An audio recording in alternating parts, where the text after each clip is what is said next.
Encounter in Parliament is a program that brings you all you need to know about happenings in the world of Parliament.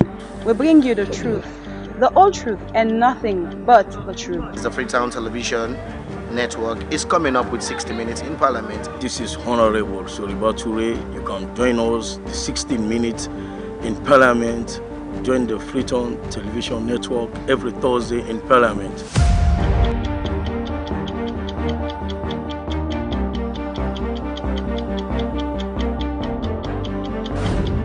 Don't forget to be part of this program every Thursday at 6 p.m. to 7 p.m. on the Freetown TV Network on channel 35 with me, Antonia Kamara. And this is 60 Minutes Encounter in Parliament.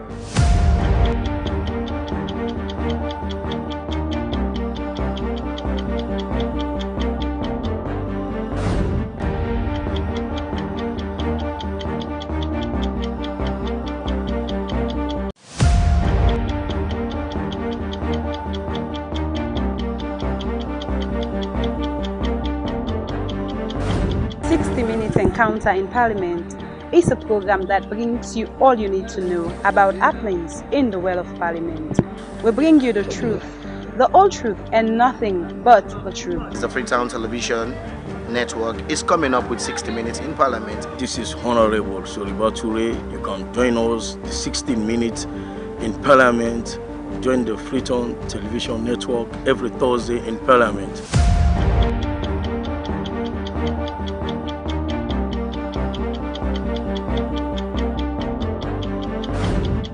Don't forget to be part of this program every Thursday at 6 p.m. to 7 p.m. on the Freetown TV Network on channel 35 with me, Antonia Kamara. And this is 60 Minutes Encounter in Parliament.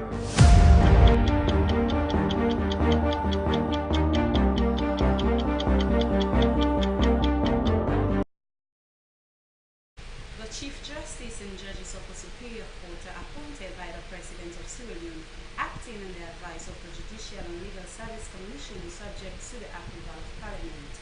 On Tuesday, 19th March 2019, Parliament of Sierra Leone unanimously approved recommendations of the 29th report of its Committee on Appointment and the Public Service, chaired by the Leader of Government Business, Honorable CDM Tunis, to appoint the 4 judges and several High Court and Appeal Court judges. 4 newly appointed judges of the Supreme Court took their oath of office in the presence of His Excellency retired Brigadier Julius Madabio at State House in accordance with the 1991 Constitution of Sierra Leone. With this, I welcome you to yet another edition of 60 Minutes Encounter in Parliament, coming to you live from the Freetown TV Network on channel 35 and on Radio Freetown 90.4 FM. I am your host, Antonia Kamara, and this is 60 Minutes Encounter in Parliament.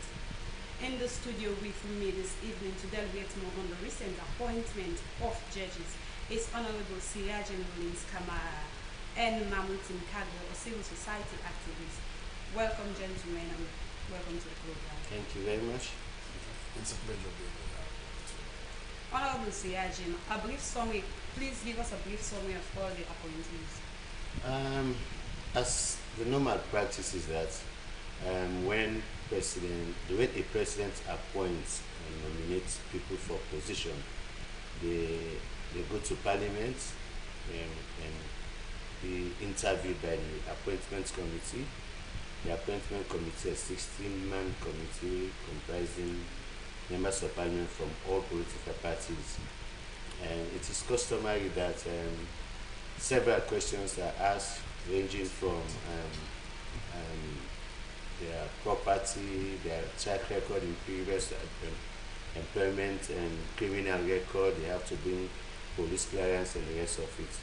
And normally it's sometimes regimental or some rudiments they go through in terms of bringing such document. Sometimes based on the person's track record, maybe been to Parliament before, and so they don't need to bother him or her that much.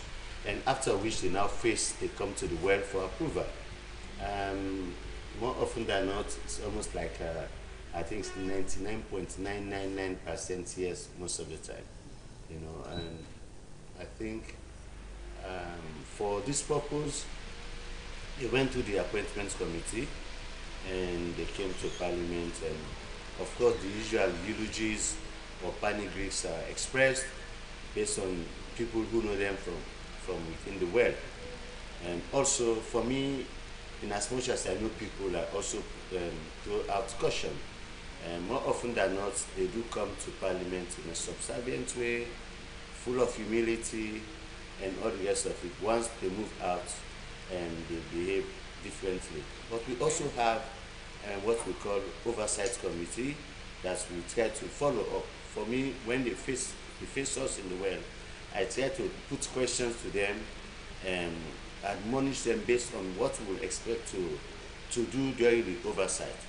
But a lot has been that people, because they are friends or what have you, of the same political party, they just try to praise him. And I think that has been the flip side, the downside of Parliament. I think, but normally we expect the appointment committee to have done the thorough job, and which actually the Perusa state for us we just approve. But of course we also have provision that if we are not happy with the decision of the appointment committee, the well will not approve that person. We can debate on it and say no. So you're trying to say that you're happy with the appointment? Well, if I should tell you mine was, besides I think this lady, James King, and I think another judge, I don't have intimate relationship with others, so I cannot tell you much about them besides what the leader of government business get to us in the world. And of course, the day they were presented at the time, you know about these people, so it's difficult for you to say, okay, it's good or bad. But by and large, we have to believe and the trust we've entrusted to the 16-man committee, I think should be enough. But when we realize that sometimes they don't do due diligence, I think we also raise questions in the way. Okay. So how do Parliament vet these appointments? I think they went on well, only that a generic admonition was passed, because we all know that our judicial system is very bad, poor, and they pervert justice a lot, and so we admonish the new judges, the Supreme Court judges, to see reason, you know, the ordinary persons, the poor man's rights has been flouted, has been trampled upon time and again, because he doesn't have money. We've seen cases of people grabbing people's land, they go to court, the landowners lose the case, you know, and it's really bad. And definitely when you have a judicial system of that nature, don't be surprised when people start to resort to jungle justice, and they think that's okay. If I go to the police, I don't have what we say, we don't have quote unquote survival. Nobody knows me that I'm a poor person. So sometimes some people revert to say, okay, I'll go to Kabbalah, I'll go to 4 Mile, something like that, try the fictitious way. Some would actually want to take the law into their hands, I would kill, you know. So that's why we admonish the judges to show due diligence, you know, and actually should really be true to what the oath they take. But I can tell you that most times when they go to and take their offices, they are different people altogether, you know. Over to you, Tim Cargo. As for civil society activists, can you please give us a brief analysis on your thoughts with regards to appointment? Well, basically, we just need to monitor the situation. But certainly we don't hope that will be any different from what we've been experiencing in the past, the manner in which they are appointed or selected, and whether the Parliament has sufficient time in their own possession to do some background checks to know exactly who these people are. But when they are in the court, are they really professional enough in executing their responsibilities to the state? These are all factors we need to take into consideration. And there is not that much time for parliamentarians to do all this fact checking. So that itself tells you exactly that the entire thing itself is nothing that is serious problem in our judicial issue. And if the parliamentarians don't have the sufficient time to do the vetting properly, you know, just brought up some names, before you know this, ask them, you guys, we need you we need you. Before you know, they present them and they write some very, very good adjectives on behalf of these people. But these are some of these people, these are people that we know. Some of them, you know, by out now they have some anti-corruption cases and they only escape because the justice system is just too weak. So all these are factors that we take into consideration. Is beyond administration going to change this particular judiciary? I doubt it so much because. And why do you say that? Why? Because the level of professionalism that we are expecting, we are not getting it. And there is no way you can distance and you can say the judiciary is independent from the executive arm. Looking at the looking at the entire structure, the names of the judges, where they come from, and what they've been doing, it tells you exactly that even those that approved, the majority of them, they did it on partisan basis. And until and unless 77(1) of the Constitution is repealed from our Constitution, I think members of Parliament will be in a better position to vote their conscience. Because parliamentarians, there are certain parliamentarians who know exactly some of these judges. But because they've been asked by their parties to vote in favor of these very people so that they will get their approval, they just went and vote. So do you think that these votes were done in favor because like they know some of the judges that were appointed, so the vote was done in favor? Not only not only on favorability is in grounds, but we can also say on partisan grounds, and on even like my MP is saying, yeah, Sabi or knowing each other. These are not things that when we are talking about professionalism, we need not to go to that area. We need to vet them properly, irrespective of your relationship with the individual that's in front of you. One thing that we need to do is to have a nationalistic sense of purpose, to know that this guy will be out there serving the nation, not serving an individual, not because of he's your friend or your friend's friend. Then you need to soften the rules and regulations that are there so that they can vet it properly. But from what we are seeing, until and unless parliamentarians have got the sufficient time, first of all, they need to get this name as early as possible. They do the background check so that when these guys are in front of them, they will be in a better position to ask them the necessary but the uncomfortable but necessary questions that will help to strengthen the judiciary and help to strengthen other social positions of trust in the country. Okay. So do you think President will do the right thing by appointing these judges? Appointing is not a crime. That's part of his own power. But whether his appointment got that regional balance, if we are talking about it, then it's another question we need to take into consideration. Looking at the list of people that we are appointed, it tells you exactly that they are from the south and it's the majority of them. And for a country that is, we keep on getting this cry that the polarization of independent institution is getting too much. And if it is getting too much, for a government that is here that is talking about new direction, we are expecting them to see, not only to appoint people based on professionalism, but also to look at the regional aspect of it, so that it gets a well-balanced judiciary that will be there to stand the test of time. And that is absent altogether. Really? And how is it absent? You go through the names, you know exactly where they come,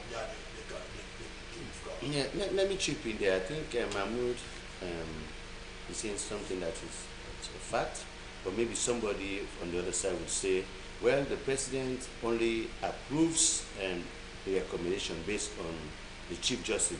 More or less, the Chief Justice recommended those names for the attention of the president. But of course, when you know that the Chief Justice was also appointed by the president, it goes without saying that by extension, such things must be seen. And they say like history or what have you of the candidates, especially in the judiciary work, so that qualifies them for such position. I'm not averse to that, but as I was saying, I can tell you there are key people in our judiciary system whom we know who are justices today, who are fit enough to serve in the Supreme Court. But maybe because they have not the names or they have not an affiliation. I will not name names here, but there's one particular justice when I was in civil society work. You call upon him at all times, even on these girl child cases. He'll make sure that he himself goes to court. He did the right thing to make sure that justice is not perverted for anybody. These are the people who want to see who occupy position in the Supreme Court. The Supreme Court is the highest court of appeal. And so when we start to see that in the magistrate court, there's unfair treatment, somebody goes to the High Court, he goes to the Court of Appeal, then to the Supreme Court. So the Supreme Court is the last station. If we don't get competent and men and women of integrity there, then it is like a boomerang, a vicious cycle going round and round, you know. So like what we think is happening is, of course, they say it's master's voice, who calls it, who pays the piper, is it? And so we understand that very well, that definitely now if anybody has an issue with the central government, as Mahmoud said, we cannot see a definite dichotomy between judiciary and the executive. Yes. You know, orders from above will always come to play. You know, and I think we really want to see an independent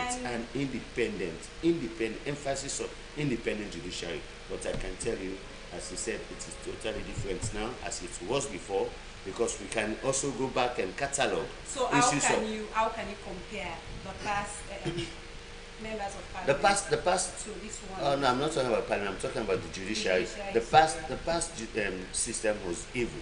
The present system also could be evil, because they are yet to bring forth fruit, lead to repentance. You know, like what's happened in the case of Sam Sumana.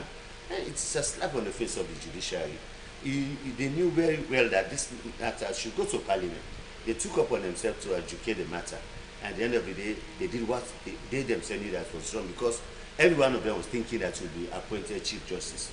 You know, and you see the new Chief Justice, you know, when the Commission of Inquiry was launched, this guy was speaking as if he was like a rebel leader, you know, as if he's going to kill. No, the Attorney General is one. Yeah, but I'm also talking about the Chief Justice. You know, they come with a flair, you know, something it's beyond imagination. You know, as if they say, okay, now we have the power, Mr. President, we're going to prove to you that we're going to deal with these culprits, you know, even when they have not been found wanting. And I'm only happy that we've seen that the Commission of Inquiry is taking a trend that we, the parliamentarian, especially the APC parliamentarians, are advocating for. You know, you cannot just tailor-made a system and say, based on the GTT, this is what to follow. I'm happy that nature, things come out naturally, and now we are seeing that the audit report, which has to do 80 to 90% handled by civil servants or public servants, you know, and especially directors and permanent secretaries, you do here. I'll be happy if any politician is found wanting to be jailed or to account for what they find him wanting for. But for now, I think we are seeing that it's taking a different play, and this is where we want to admonish the judiciary too. I think the ACC, I heard about the master and registrar of the court, High Court, and two other people. Now they are in the net of the ACC, you know, and that tells you, you know, how could you receive the money?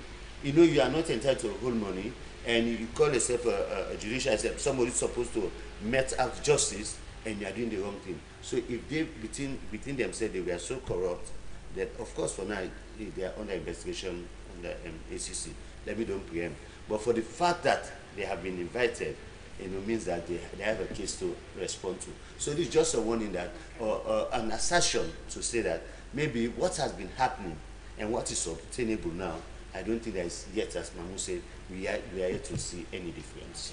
The program you're watching is 60 Minutes Encounter in Parliament, coming to you live from the Freetown Television Network on Channel 35 and on radio Freetown 90.4 FM. And don't forget to be part of this program by sending in your text message to the number 080176878. I repeat, 080176878. And still in the studio with me this evening is Mahmoud Kabo, a civil society activist, and Honorable Sirajin Rollins Kamara to deliberate on the recent appointment made. And Honorable, what is the role of Parliament with regards to these appointments? The role of Parliament in respect of this is to vet and approve. And I think I said that earlier, that the 16-man the appointments committee received these appointees and try to vet them. I think the right place is try to vet them, you know, because they've not been vetted out properly. We've seen cases wherein members of the opposition, like the APC, walked out of the appointment committee because people just take familiarity and say, oh, no, this one has been here, so we don't need to ask him a question. I wonder why the ACC asks us every year to submit, to do our asset declaration. And so if somebody is expected to do that, meaning that anything can change within a year. And so if this person was a minister of this, now it's made this, not because it passed through at that time, so we think it should not be perused or vetted, you know. And so that's one aspect. You should vet them, come up with a property declaration and your bank account, a few other questions. But if you look at the form, maybe you know that it's very, very good. In fact, the form I saw the last time was, I think it was done by a typewriter. And I think Parliament need to upgrade those questions, you know, what is obtainable now in present day. Then after which they face the web, wherein some of us who are not in, who are not in the 16-man appointment committee now have opportunity to raise questions. But the difference here is that once they are in the appointment committee, they could be asked questions back and forth, they answer. But in the well, once they are introduced, they go back to their seats. You know, except people debate beyond reasonable doubt that this candidate should not be approved, which in most cases is very, very impossible. You know, of course, only that this past one, because we have issues with NEC, and we say even the aspect of presenting the next Commissioner South should not be in the other paper. The other paper is like our agenda, our program of event for debate. So it was expunged from the other paper, and so it requires further deliberation because we still agree over the conduct of Umfali, and so by extension, anything around and about NEC is a stench in our noses. Okay, so what does this appointment of these judges mean for Sierra Leone? In governance, you don't leave a vacuum, and just like in the judiciary, they are needed, you know, so that they form the body to adjudicate matters. So for me, I think that now we say we have accomplished by setting up the structures, you know, and the instruments now will come and they will determine which is which. And of course, now that we have them, we expect them. It's good for Sierra Leone because nobody will say, oh, we don't have Supreme Court judges. That's why this matter has been adjourned. That's why it's not being called. But now there's no excuse on the side of the judiciary. Only that we want to see more of civil society intervention, of course, the media, you guys in the media, to keep on pressing on these people. For us, the money.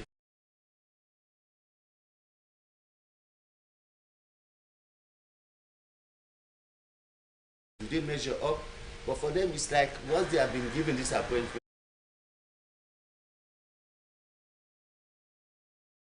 yes, in this, so I don't have to worry.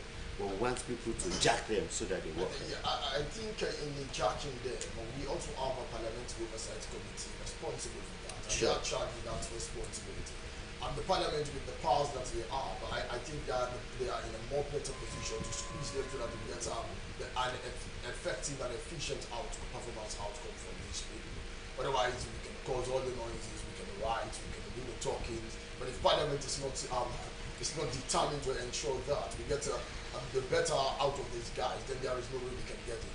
But again, it also boils down to a parliament that is still having a modern-day parliament that is still having section 77(1)(k).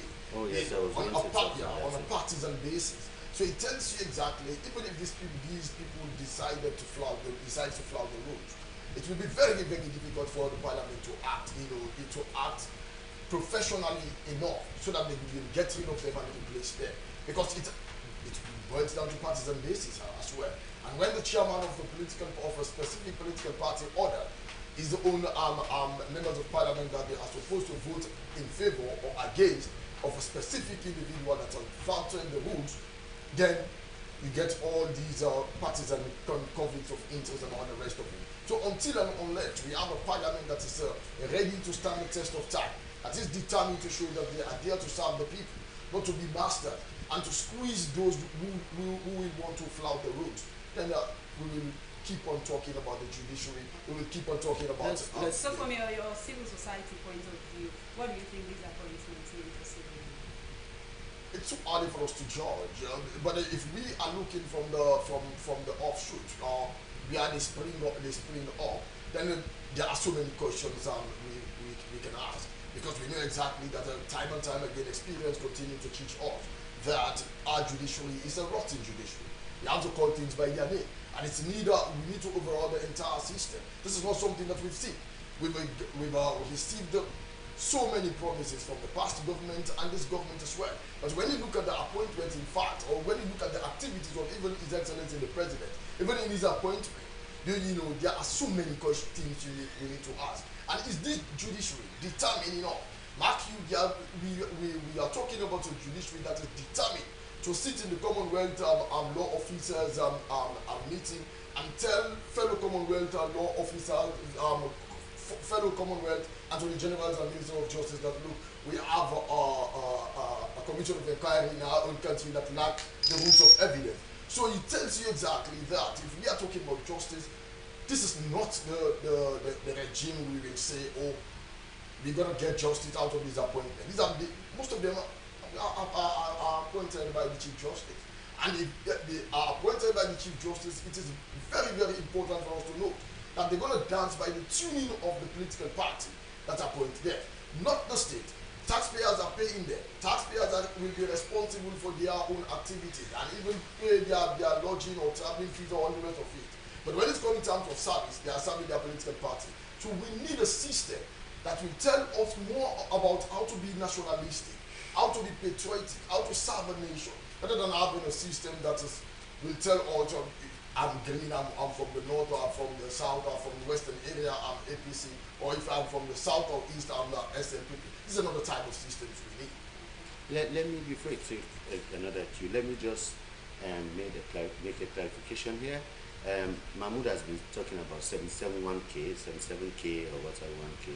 People may want to know what is it. It's a provision in the constitution that says that if a member of parliament goes against his political party's position, he will be removed from parliament. You know, and that has put fear on many MPs. You know, so even if the trajectory that the party is taking is wrong, and because 77K is there, you know, that MP, even against his conscience, you know, and is not allowed to go against that. And for me, I think I find myself in that soup right now, because my own party is accusing me of, you know, going to bed with SLPP, which is not the case. But just because of that, I have anti-party activities. Of course, I'm one person who said the old guard should move. I'm a member of the NRM, of the APC party, that we need changes now. We need young men to take the leadership so that we put fire behind the SLPP and ask them out of State House come 2023. But when we have our leaders who say, okay, we'll produce a press release, you know, the international community actually connive to steal our vote. Then you keep on complaining to them. They will not listen to us. So we need something that we call fire for fire, you know, and that's my position. So for me, I told people that I'm a one-term MP. I want to pay the price, I want to sacrifice, but the right thing must be done. You know, so I'm not afraid of what 1K is not just that moment because they may not impeach you, because now every political party is not afraid for by-election because we know the experience in Tonko is not good. You know, in fact, he has messed himself up, so we know nobody wants to. Their boss, somebody will threaten you that, oh, okay, you have to go second time. For me, I don't want a second time. That's why nobody will threaten me. But I will always want to stand. When I was campaigning, I told people that I want to do free education in my constituency. I was going to build a school known as a Muzak Town Community High School, but we don't have a public secondary school instead of one private school, you know. And I said I want to do a public school wherein all the kids in that school come from the community with free education. But when you fail, you pay your fees. When you pass, you go back to the scholarship scheme, you know. And so how far by the time 2 months to the election, some unscrupulous workers at Ministry of Works and Land, they sold 3/4 of the land to other people, you know. And thank God that I think there is a moratorium on that land now. We want to see how we are moving on. But the interesting thing is that when the SLP came, now we went to Parliament, they say their flagship program is education, and they're introducing free education. But who in his right senses will not approve and commend? In fact, I forgot what I called it by then, you know. I added some adjective to it to make it meaningful, and we sent it to the drawing board, and we are contributing. $1 million into that fund every month for the next 1 year. You know, just like the nation supported our free health system. How do you call it? Free health care. So we should also support the free education. Some people say they're bashing me, tagging me. Oh, I've been bought by the SLPP. But for me, I don't care. I'm a critical person. When Mother Bio does something wrong, I criticize him, and I keep saying that. In fact, last year Christmas is the worst Christmas we've ever had in this country. But again, I will not sit down and say things are not going on relatively well. I think I could be a hypocrite, you know, definitely. So I think one thing people should know, I think, let me end up with Rena. If Mother Bio fails after 5 years, it's a loan that failed, you know. And I tell people that in President Koma's tenure, he did so well for the people in Kailamu and Pujong. When it comes to election, they say, even if you give us your third eye or your extra eye, we have three, we will not vote for you. That's why they prove so. Let us also benefit from the national cake, which is not the SFP cake. And when election comes, this time is about development. When election comes, we talk about election. For now, let's talk about development. You're still watching 60 Minutes Encounter in Parliament, coming to you live from the Freetown Television Network on Channel 35.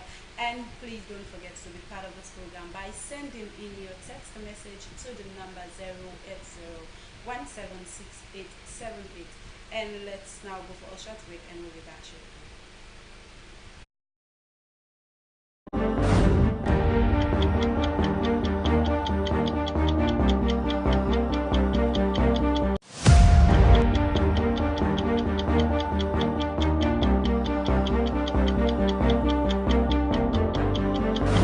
60 Minutes Encounter in Parliament is a program that brings you all you need to know about happenings in the world of Parliament. We bring you the truth, the whole truth, and nothing but the truth. The Freetown Television Network is coming up with 60 Minutes in Parliament. This is Honorable Soliba Toure. You can join us the 60 Minutes in Parliament. Join the Freetown Television Network every Thursday in Parliament.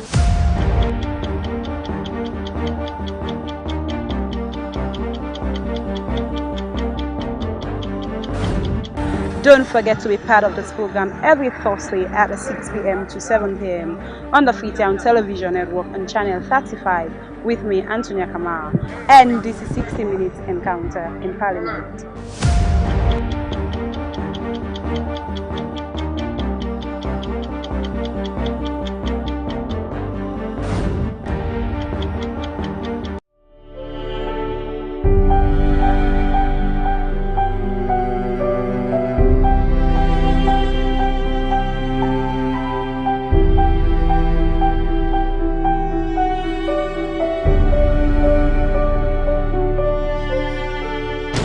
Today waka just begin for me to better tomorrow.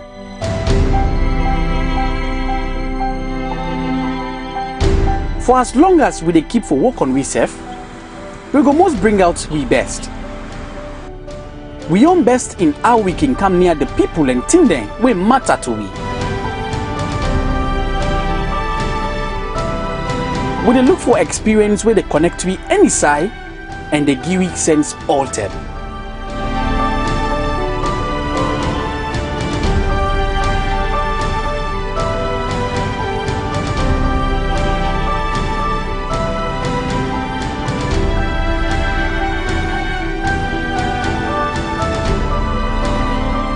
Orange, the most reliable network na salon today. Don't put plenty money per network coverage, data service, and plenty other thing there. We don't come near you now. So you and you family them go enjoy the best telecom service at the highest standard. Anytime you then a salon.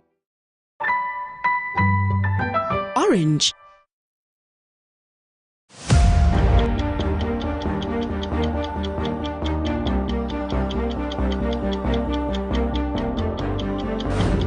Minutes Encounter in Parliament is a program that brings you all you need to know about happenings in the world of Parliament. We bring you the truth, the whole truth, and nothing but the truth. The Freetown Television Network is coming up with 60 Minutes in Parliament. This is Honorable Soliba Toure. You can join us the 60 Minutes in Parliament. join the Freetown Television Network every Thursday in Parliament.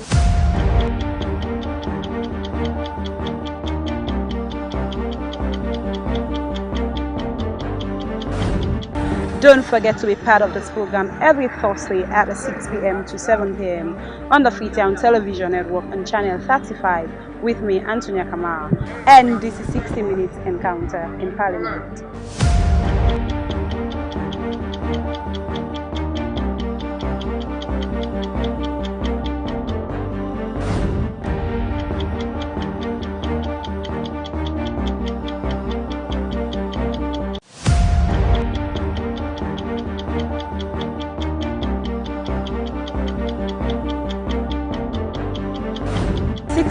Encounter in Parliament is a program that brings you. Welcome back as you're still watching 60 Minutes Encounter coming to you live from the Freetown Television Network, and I am Antonia Kamara, your host. And before we go back to our guest in the studio, let's just look at the insert where the debate was done with regards to appointments that were made. When I was called to the bar in 2003, people used to run away from the bench because there is no money there. God bless APC. When you are a successful lawyer and they approach you to go to the bench, you will say no. God bless APC. After today, you have lawyers say they will not go to the bench. I mean, be very honest. 2 months ago, I had to actually plead with somebody to give him reasons. Nationalistic reasons why he must accept to go to the bank. Because as a lawyer, we make more money than those who choose to go to the bank. So when you are a successful lawyer, like all of them here, and you choose to live your lucrative practice to go and save the nation, it's a huge sacrifice. I am sure that everybody that had the opportunity to contribute commended and appreciated the capacity of the judges. So their capacity is not in question. We want to distinguish them from the judiciary. The actions of the judiciary and the actions of them as individual judges, we must separate. The perception is against the judiciary and not them in their persons. But collectively, they make up the judiciary. So please work and ensure that the institution you represent gets out of that perception. That is very simple. Mr. Speaker, they always tell us that justice should not only be done, but it must be seen to be done. His Excellency the President is putting a lot of trust in you to revamp the judiciary. You've heard the comments from my colleagues. The reputation of the judiciary is not very good. You've highlighted the backlog of cases. There are issues related also to the protection of investments, enforcement of contracts in this country that is scaring away investors from coming here, issues of denial of human rights. And I'm very pleased to see Justice Alusani Sise talk about the store of the provinces where people languish in the cells without proper representation and proper adjudication of their issues. I want to spend my time talking about that nexus between an effective, fair, independent judiciary and the survival of political pluralism and multi-party democracy. I give you a little story, 1973.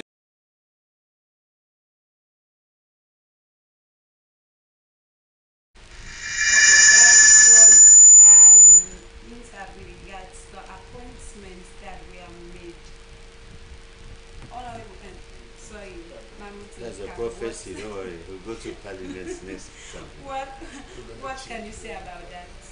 I think it is very important the Parliament recognize the inefficiency of the judiciary itself, and it tells you exactly that they just accepted that judiciary is not up for grab.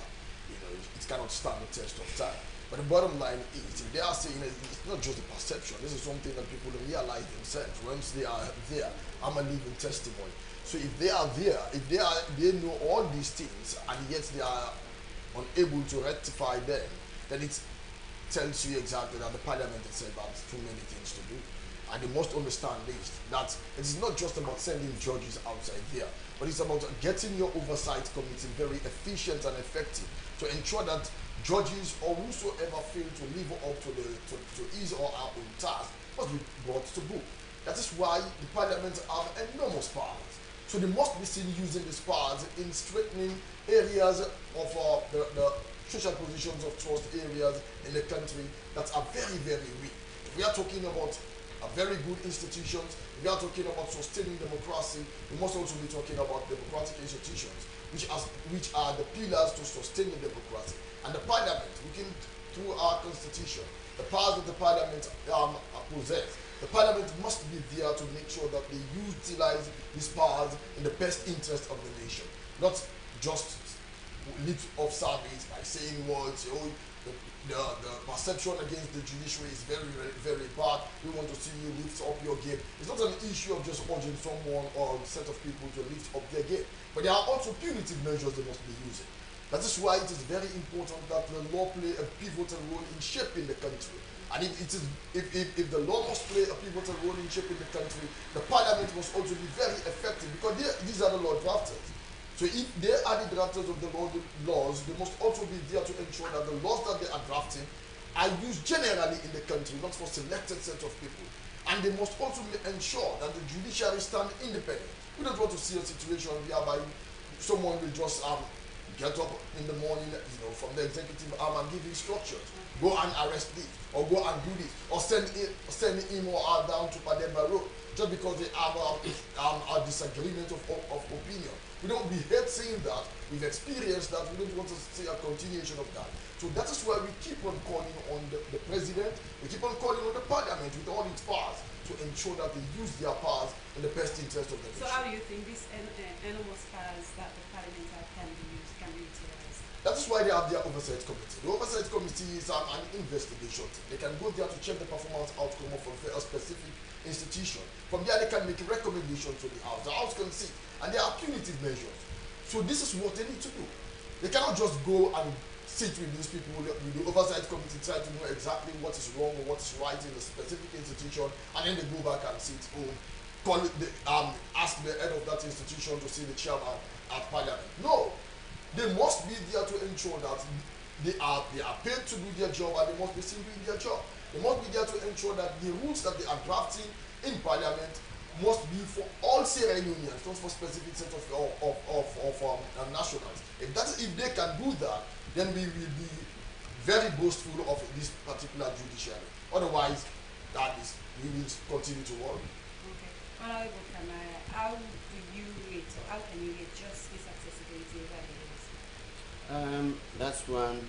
Access to justice. I don't think that should be. It has been an issue, because more often we see people have access. You go to court, but maybe at the end of it, what's the result? Is it that the ordinary person gets what he wanted? No. So to say access to justice, it's like justice in the judicial system. You have access to the court. You can sue anybody to court, but what's the end result? I can tell you that there is so much high degree of perversion of justice over the years, and it has not waned. It has not gone down yet. So these new appointees, they have to prove their mettle. They have to tell the nation and the world that they are different. So as parliamentarians, what are you expecting from these new appointees? My brother talked about the oversight committee. We expect them to produce results, desired results. But how do we know if they produce results? We have to check on their activities. But again, how do we do that? We do that through oversight committee. But again, the irony here is that who pays for the MPs to go on this oversight? I serve in the Ministry of Sports. If I want to go on sports oversight to Conor Kenema, the Minister of Sports will have to provide the DSA, the other regulated costs. For goodness sake, what do you expect? What do you expect me as a member of parliament to report? This is the first thing we need to address, that cost of doing oversight should not come from the line MDA. No way. There should be this is where accountability, which is the balance of authority and responsibility, to come to play to its fullest. There must be a basket fund for oversight, not coming from the MDAs. And I keep saying that if our parliament does the right thing to the fullest, maybe we don't have need for anti-corruption commission. We have what we call public accounts committee in parliament, and they kind of peruse, vet this financial, even the accountant general's report, the auditor general's report rather. And if actually we do due diligence, then I don't think we need, because parliament has powers to arrest, and powers of arrest on that thing. So on that note, if we find out that the permanent secretary or the director of this ministry mess up, of course we hand over to the police and say, or to the judge. But we find out that over time we see a lot of cases taken to the court, and imagine, let's take the case of poor boy like Ali Mubarak, who was the former Secretary General of the Southern Football Association. He was dragged to court for something he didn't do, and he appealed. Up till now, over 7 years, this guy has been suffering. So how can we be boastful of a judicial system? So to have access to justice is definite. If we want to give that a rating, I will tell you that we are less than 30% in terms of success stories, because more often than not, the ordinary person is affected. The ordinary person is impeached on, and that has been the case. But then we look at whether these judges will be performing effectively and efficiently for the good of the nation. Because if the system is not set for that, then it's also a very important issue. Because we have to raise that concern. Like we are talking about the Parliamentary Oversight Committee here. Say, the line ministry is responsible for the tour and all the rest of it. That itself, is a way of creating, of killing justice. Because if they are responsible for your own tour and they pay your DSA or your allowance, all these things, then you don't expect any positive thing to come out of it. But I just want to know exactly whether it is part of your own system, or they just created it, because this is serious. You have, if it is legal for them to do so, then I have no problem with it, because they are not using their own cash. It's also taxpayers' money. So if they are using it, that doesn't mean Parliament must compromise, because it's taxpayers' money also. So Parliament must be there to ensure that the public purse is protected in all fronts. That is also an important thing that parliamentarians need to take into consideration. It doesn't necessarily mean because the line ministry is responsible for the tour of an oversight committee, then that means the oversight committee needs to relax and just be complacent over or compromise issues. They need not to, because the line ministry itself is being financed by taxpayers' money. So they need to be very effective and professional enough as parliamentarians. They know the oath they took. Their oath is not because they say they are going to serve us, and that is what you say. So if you are serving us, make sure you protect the public purse. Make sure even His Excellency the President, if he needs money, he needs to go through Parliament and make sure that the required procedures that are there must be observed before ever funds are released to him. But we've seen the Parliament here sitting quietly, seeing the President forming a task force, a curfew, paying them monthly, and nothing comes out of it. Until when we raise the issue, then we see the Parliament, the President back up from that particular task force. All these things are things you need to take into consideration. So how can you compare the past judiciary under the leadership of President Luna to this present one? It's going to be a the worst, a continuation of wars experience. Why do you say that? Why? Because the system is not set for that. Unless you go through the system and ensure that you screen it thoroughly before you get efficiency. And there is no way you can expect these guys to perform magic. This is a rotten system that has been there all along. You know, we keep on crying about the rottenness of the rotten system of our judiciary. So now we are experiencing it. This is a new regime. But if they want to get rid of it, first of all, the president must have that open mind, and those who are charged with these responsibilities, together with the parliament. Parliament has a role to play here. Parliament must be seen up in its game when it comes in terms of dispensing justice in the country. So we want to see a parliament that is highly responsible, highly professional, so determined to protect the public purse. Until and unless we get through the parliament, we will just keep on talking and talking and running programs in television and radio. We will not get anything positive out of it. So we want to see a parliament that can up its task. It is only parliament that can ask these judges to come and ask them exactly if they did anything that they've done anything that is wrong. They can say, you've done this, you've done this, you've done this, and they can hold them to task. Yeah, but we cannot do that. We can blow our whistles in our own various ways, but we don't have the power. But Parliament have the power.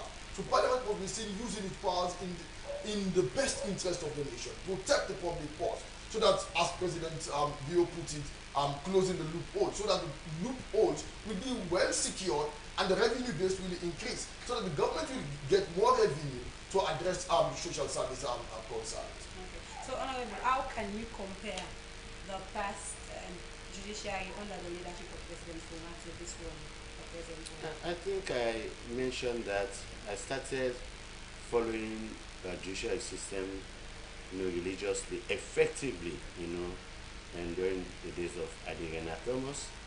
In fact, whilst we were setting up the civil society coalition known as Democracy Salon, we met him and expressed concern over the political cases in the courts by them.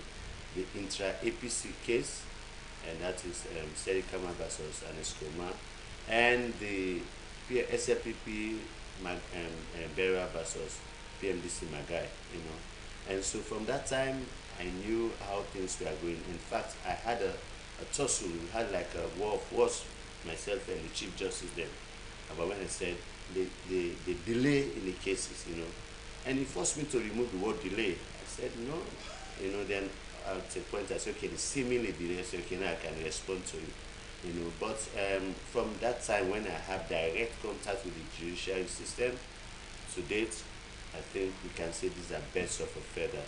One term of a chief justice to the other, nothing has changed, For me, when they take oath or they present them to Parliament, they say all those beautiful panegyrics, those praise singing.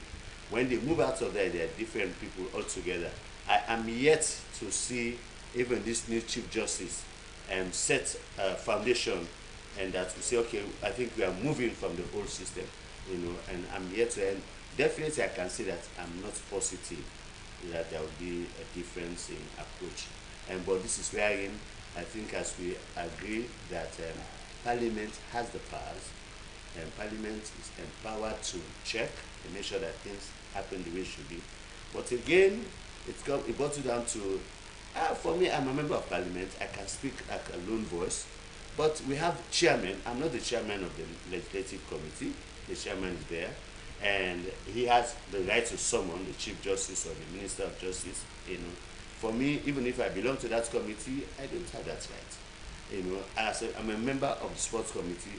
I cannot even invite the minister because I'm not the chairman. I'm just the vice chairman. So when they begin to look at things, I think we, as Mahmoud was saying, the chairman of this committee should ginger up. I agree with you, Tim, when you said that even if the ministry, the MDA, gives us the money for oversight, it is not their money, it's the national cake.